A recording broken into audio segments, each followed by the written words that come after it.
vai tu zini, ka tiem jauniešiem un bērniem, kas uz mūsu internetu lapu atsūtīs savus eksperimentus un savus dažādus izgudrojumus, būs balvas no ilustrētā junioriem? Jā, esmu dzirdējusi. Bet vai tu zini, kā top žurnāli?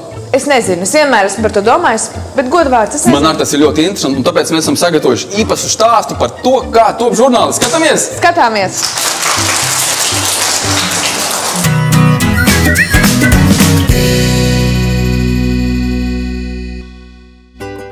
Vietu, kur ražo dažādus drukātus materiālus, sauc par tipogrāfiju.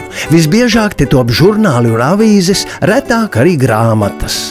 Tipogrāfijās vienmēr ir ļoti skaļš, tāpēc šeit darbinieki strādā ar skaņu aizturošām austiņām.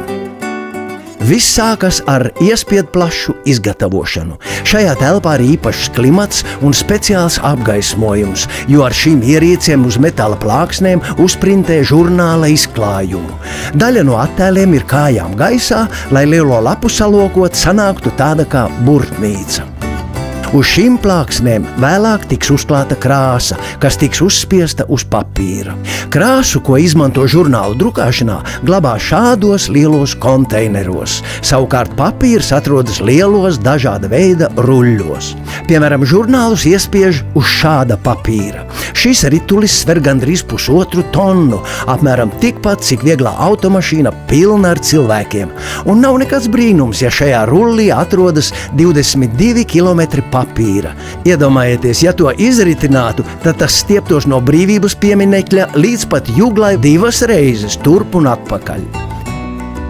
Šī ir pati galvenā ierīce – iespiedmašīna. Ierīces sākumā tiek novietoti papīra ruļļi, uz kuriem tūlīt drukās informāciju, kas būs atrodama žurnālos. Mašīnā ir 4 sekcijas. Katra sekcija atbild par savu krāsu. Interesanti, ka tipogrāfijās uz papīra pirmo vienmēr klājot melno krāsu, tad zilo, tad sarkano un visbeidzot dzelteno.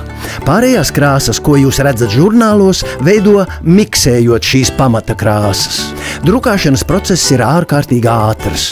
Katru reizi, kad tiek drukāts jauns žurnāls, vismaz pirmie 2000 eksemplāru ir nederīgi jeb brāķēti un līdz lasītājiem nenonāk. Tas tāpēc, ka sākumā žurnāla izklājums ir izplūdis ar nepareizām krāsām vai citām kļūdām. Kad neprecizitātes izlabotas, iespiedmašīna ir palielinājusi gaitu un stundā spēj nodrukāt 36 000 žurnālu.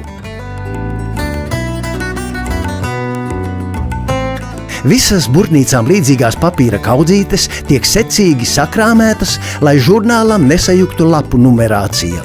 Kad drukāšana pabeigta, materiāls nonāk pēcapstrādes telpā. Šeit burtnīcas liek uz slīdlentas.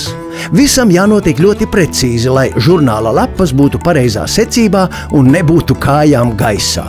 Garās lentas galā žurnāla lapas saskavo kopā. Nobeigumā žurnālam nogriež malas, lai tas veikalā savus klientus sagaidītu skaists un akurāts.